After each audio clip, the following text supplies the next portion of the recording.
Big boss season 11ರ ಮೂಲಕ ಕನ್ನಡ ಕಿರುತೆರೆ ವೀಕ್ಷಕರನ್ನ entertain ಮಾಡಿದಂತಹ ನಿಮ್ಮೆಲ್ಲರ ಪ್ರೀತಿಯ ತ್ರಿವಿಕ್ರಮ್ ಅವರು ನಮ್ಮ ಬಾಸ್ ಟಿವಿ ಜೊತೆ ಮಾತನಾಡಕ್ ರೆಡಿ ಆಗ್ತಾ ಇದ್ದಾರೆ. ಬಿಗ್ ಬಾಸ್ ಮುಗಿದ ನಂತರ ಈಗ CCL ನಲ್ಲಿ ಪ್ರಾಕ್ಟೀಸ್ ಮಾಡ್ತಾ ಈಗಾಗಲೇ 3 ಮ್ಯಾಚ್ ಗಳನ್ನ ಗೆದ್ದು ಇನ್ನೇನು ಮಾರ್ಚ್ 1 ಹಾಗೆ 2 ಫೈನಲ್ಸ್ ಹಾಗೆ ಸೆಮಿಫೈನಲ್ಸ್ ಸಾಂಸ್ಕೃತಿಕ ನಗರಿ ಮೈಸೂರಿನಲ್ಲಿ ಆಡೋದಕ್ಕೆ ಸಜ್ಜಾಗ್ತಾ ಇದ್ದಾರೆ. ಸೊ ಹೇಗಿತ್ತು CCL ಆಗಿರ್ಬೋದು, ಹಾಗೇನೆ ಬಿಗ್ ಬಾಸ್ ನಂತರ ಜರ್ನಿ, ಅವರ ಲೈಫ್ ಸ್ಟೈಲ್ ಎಲ್ಲ ಹೇಗಿದೆ ಅಂತ ಕೇಳ್ತಾ ಹೋಗ್ತೀನಿ. ಮೊದಲನೇದಾಗಿ ನಮಸ್ತೆ, ಹೇಗಿದ್ದೀರಾ? ನಾನು ತುಂಬಾ ಚೆನ್ನಾಗಿದ್ದೀನಿ and thank you so much. ಈಗ CCL ಪ್ರಾಕ್ಟೀಸ್ಗಳು ನಡೀತಾ ಇದೆ. ಸೊ ನಾನು ಒಂದೆರಡು ಮ್ಯಾಚ್ಗೆ ಹೋಗೋಕ್ಕಾಗಿಲ್ಲ ಬಿಕಾಸ್ ಆಫ್ ಶೆಡ್ಯೂಲ್ ಅಂತ ಅಂದ್ಬಿಟ್ಟು ಕೆಲಸ ಇತ್ತು ಅಂತ. ಸುದೀಪಣ್ಣನೇ ಬೇಡ, ಕೆಲಸ ಇರ್ಬೇಕಾದ್ರೆ ಬೇಡ ಅಂತ ಹೇಳಿದ್ರು. ಸೊ ಹಾಗಾಗಿ ಈಗ ನೆಕ್ಸ್ಟ್ ಮ್ಯಾಚ್ಗಳಿಂದ ನಾನು ಇರ್ತೀನಿ, ನಾನೆಲ್ಲ ಮ್ಯಾಚ್ಗಳಿದ್ರು. ಸೊ ಈಗ ನಡೀತಾ ಇದೆ ಜರ್ನಿ ಆಚೆ ಬಂದ್ಮೇಲೆ.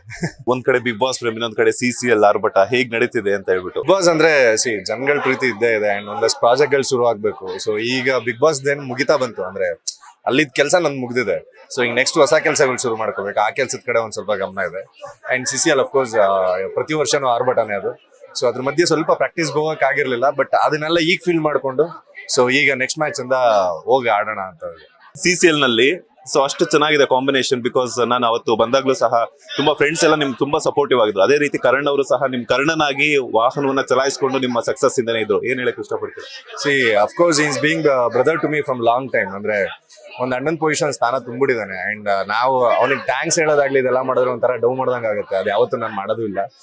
ಅಂಡ್ ಅದನ್ನ ಅವನು ರೆಸ್ಪಾನ್ಸಿಬಿಲಿಟಿ ಅಂತ ತಗೊಂಡ್ ಮಾಡಿದ್ದು ನನಗೇನ್ ಮಾಡ್ದ. ಅಂಡ್ ವಿವರ್ ದೇರ್, ಅಂದ್ರೆ ಇಬ್ರು ಪ್ರತಿದಿನನೂ ಇದ್ವಿ. ಅಂಡ್ ಅಲ್ಲಿ ಹೋದ್ಮೇಲೆ ನಾನ್ ತುಂಬಾ ಸತಿ ಮಿಸ್ ಮಾಡ್ಕೊಂಡಿರೋದಿದೆ. ಅಂಡ್ ಇಲ್ಲಿ ನಾನಿಲ್ದಲೆ ಅವ್ನು ತುಂಬಾ ಮಿಸ್ ಮಾಡ್ಕೊಂಡಿರೋದಿದೆ. ಅಂಡ್ ಇದೇ ತರ ಕೆಲ್ಸದ ಬಗ್ಗೆನೇ ಮಾತಾಡೋದು. ಅಂಡ್ ಈಗೇನ್ CCL ನಡೀತಿದೆ ಅದ್ರ ಬಗ್ಗೆ ಅಂಡ್ ನೆಕ್ಸ್ಟ್ ಕೆರಿಯರ್ ಗಳ ಬಗ್ಗೆನೇ ಡಿಸ್ಕಷನ್.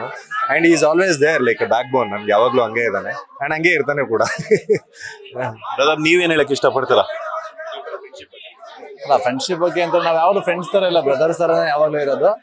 ಆದ್ರೆ ಬರೀ CCL ಕ್ರಿಕೆಟ್ ಅಂತ ಅಷ್ಟೇ ಅಲ್ಲ, ಮುಂದೆ ಸಿನಿಮಾಗಳನ್ನು ಮಾಡೋ ಅಂತ ಪ್ಲಾನ್ಗಳು ನಮ್ಮಲ್ಲಿದೆ. ಅದಕ್ಕೆ ಸಿದ್ಧತೆ ಆಗ್ತಾ ಇದೀವಿ.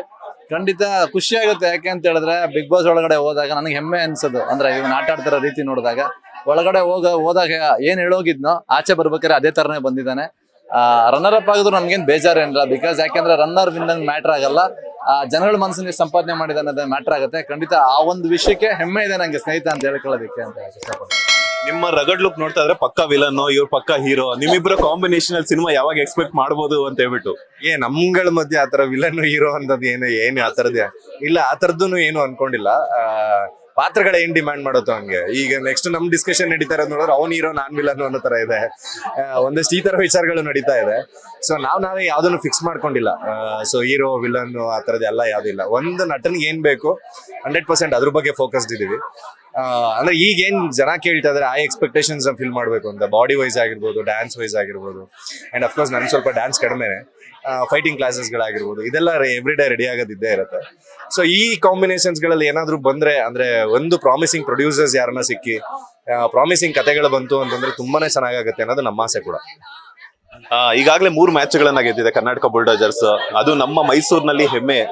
ಒಂದು ಫೈನಲ್ಸ್ ಆಗಿರ್ಬೋದು, ಸೆಮಿಫೈನಲ್ಸ್ ಆಗಿರ್ಬೋದು. ಎಷ್ಟು ಕ್ಯೂರಿಯಾಸಿಟಿ ಇದೆ, ಎಷ್ಟು ಈಗಲೇ ವೇಟ್ ಮಾಡ್ತಿದ್ದೀರಾ ಅಂತ. ಖಂಡಿತ ಚಿನ್ನಸ್ವಾಮಿ ಹೆಂಗ್ ಬಂದು ನಮಗೆ ಸಪೋರ್ಟ್ ಮಾಡಿದ್ರು ಅದೇ ತರ ಮೈಸೂರಿಗೂ ಬನ್ನಿ. ಇನ್ನ ಇದಕ್ಕಿಂತ ಹೆಚ್ಚಾಗಿ ಬಂದು ನಮಗೆ ಸಪೋರ್ಟ್ ಮಾಡಿ. ಹೇಳಿದೀವಿ, ಲಾಸ್ಟ್ ಟೈಮ್ ಮಿಸ್ ಆಗಿದೆ, ಕಪ್ ಕೊಡಕ್ ಆಗಿಲ್ಲ. ಖಂಡಿತ ಈ ಸಲ ನಿಮ್ಗೆ ಕರ್ನಾಟಕದವರಿಗೆ ಕನ್ನಡಿಗರಿಗೆ ಕಪ್ ತಂದೇ ತರ್ತೀವಿ ಅಂತ ಹೇಳಕ್ ಪ್ರಾಮಿಸ್ ಮಾಡ್ತೀನಿ. ಸೊ ಅಂದ್ರೆ ಬೆಂಗಳೂರಲ್ಲಿ ನಡೆದಾಗ್ಲೇ ನೀವು ಜನ ನೋಡಿದ್ರಿ ಎಷ್ಟು ಜನ ಇದ್ರು ಅಂತ. ಅಂಡ್ ಮೈಸೂರು ಅಫ್ಕೋರ್ಸ್ ಹೇಳೋದಕ್ಕೂ ಅಸಾಧ್ಯ, ಅಷ್ಟು ಜನ ಬರ್ತಾರೆ ಅಂತ ಮಾತ್ರ ನನಗೆ ಗೊತ್ತು.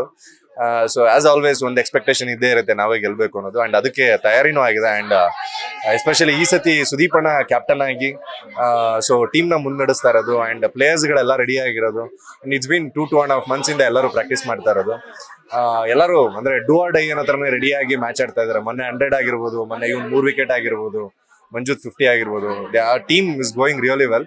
So we are hoping for the best and maximum cup ಎತ್ತೋದಕ್ಕೆ ಟ್ರೈ ಮಾಡ್ತೀವಿ. ಅಂಡ್ ಅಷ್ಟು ಹಾರ್ಡ್ ವರ್ಕ್ ಅಂತೂ ನಡೆದಿದೆ. ಸುದೀಪ್ ಸರ್ ಜೊತೆ ಯಾವಾಗ ಸಿನಿಮಾ ಮಾಡ್ತೀರಾ ಅಂತ? ಇದೆಲ್ಲ ಆಪರ್ಚುನಿಟಿನ ಬ್ರದರ್. ಅಂದ್ರೆ ನಾನೇನೋ ಬಿಗ್ ಬಾಸ್ ಹೋಗಿ ಬಂದಿದ್ದ ತಕ್ಷಣ ದೊಡ್ಡದೇನೋ ಸಾಧನೆ ಮಾಡ್ಕೊಂಡ್ ಬಂದಿದ್ದೀನಿ ಅಂತಲ್ಲ. And Bigg Boss is a show.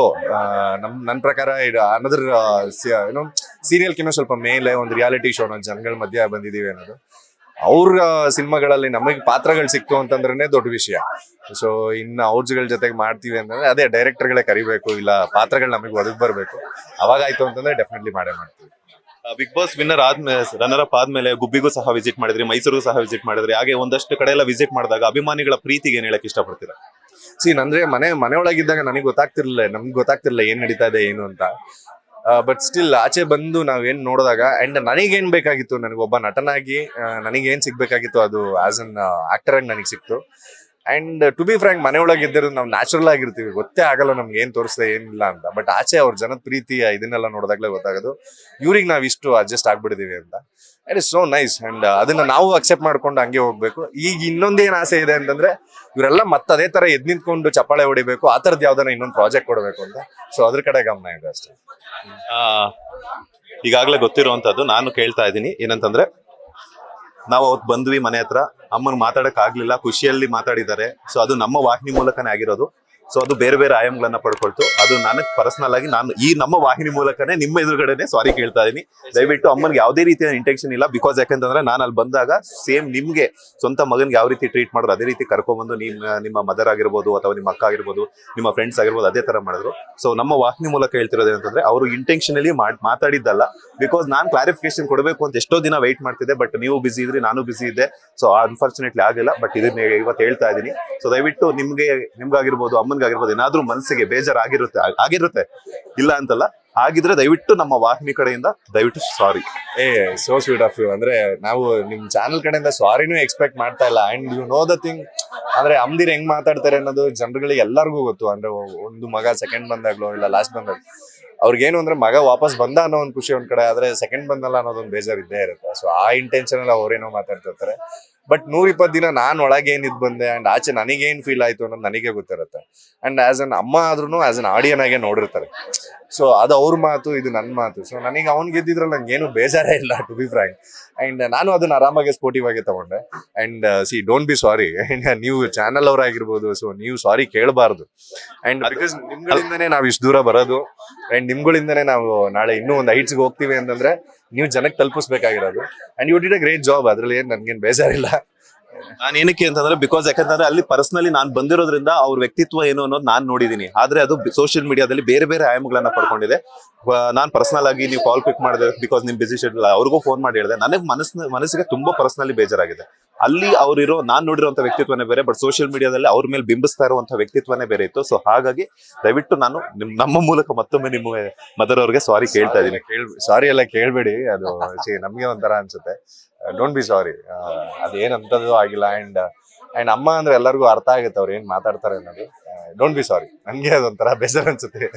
Thank you so much ಇಷ್ಟೊತ್ತು ನಮ್ಮ ಬಾಸ್ ಟಿವಿ ಜೊತೆ ಒಂದಷ್ಟು ಮಾಹಿತಿನ ಶೇರ್ ಮಾಡೋದಕ್ಕೆ. ಅಂಡ್ ಮೈಸೂರಿನಲ್ಲಿ ನಡೀತಿರುವಂತಹ ಮ್ಯಾಚ್ಗೆ ಇಬ್ಬರಿಗೂ ಸಹ ಆಲ್ ದ ವೆರಿ ಬೆಸ್ಟ್. ಹಾಗೇನೆ ಮತ್ತಷ್ಟು ಸಿನಿಮಾಗಳಾಗಿರ್ಬೋದು, ಸೀರಿಯಲ್ಸ್ ಆಗಿರ್ಬೋದು ಹರಿಸ್ಕೊಂಡ್ ಬರ್ಲಿ. ನೀವಿಬ್ರು ಮತ್ತೆ ಕನ್ನಡ ಸಿನಿ ಪ್ರೇಕ್ಷಕರನ್ನ ಎಂಟರ್ಟೈನ್ ಮಾಡ್ಲಿ. ಒಳ್ಳೆದಾಗ್ಲಿ. All the best. Thank you so much. Thank you so much. ಅದೇ ತರ ಎಲ್ರು ಬಂದು CCL ಅಲ್ಲಿ ಮ್ಯಾಚ್ ಎಂಟರ್ಟೈನ್ ಮಾಡಿ. ಖಂಡಿತ ಎಲ್ರು ಬಂದು ನೋಡೋಣ, ಮ್ಯಾಚ್ ಅನ್ನು ನೋಡಿ. ಜನಗಳು ಬರೀ CCL ಅಲ್ಲಿ ಅಷ್ಟೇ ಅಲ್ಲ, ಸಿನಿಮಾದಲ್ಲೂ ಎಂಟರ್ಟೈನ್ ಮಾಡ್ತೀವಿ. ಖಂಡಿತ ಆದಷ್ಟು ಬೇಗ ಸಿನಿಮಾಗಳು ರೆಡಿ ಆಗ್ತಾ ಇದೆ. ಒಂದೊಳ್ಳೆ ಸಿನಿಮಾನ ನಿಮಗೋಸ್ಕರ ನಮ್ ಕಡೆಯಿಂದ ಕೊಡ್ತೀವಿ. ಇದಾಗಿತ್ತು ನಟ ತ್ರಿವಿಕ್ರಮ್ ಹಾಗೇನೆ ನಟ ಕರಣ್ ಅವರ ಮಾತು. ಕ್ಯಾಮರಾ ಪರ್ಸನ್ ರಾಘವೇಂದ್ರ ಸ್ವಾಮಿ ಜೊತೆ Manjunath Srinivas, boss TV Kannada, Bengaluru. Latest ಹಾಗೂ ಇಂಟ್ರೆಸ್ಟಿಂಗ್ ಸುದ್ದಿಗಳಿಗಾಗಿ ಬಾಸ್ ಟಿವಿ ಕನ್ನಡ ಚಾನೆಲ್ನ ಸಬ್ಸ್ಕ್ರೈಬ್ ಮಾಡಿ. ಹಾಗೆಯೇ ಬೆಲ್ ಐಕಾನ್ ಪ್ರೆಸ್ ಮಾಡಿ. ಇದರ ಜೊತೆಗೆ ಫೇಸ್ಬುಕ್, ಇನ್ಸ್ಟಾಗ್ರಾಮ್, ಎಕ್ಸ್ ನಲ್ಲೂ ಮಿಸ್ ಮಾಡದೆ ಫಾಲೋ ಮಾಡಿ.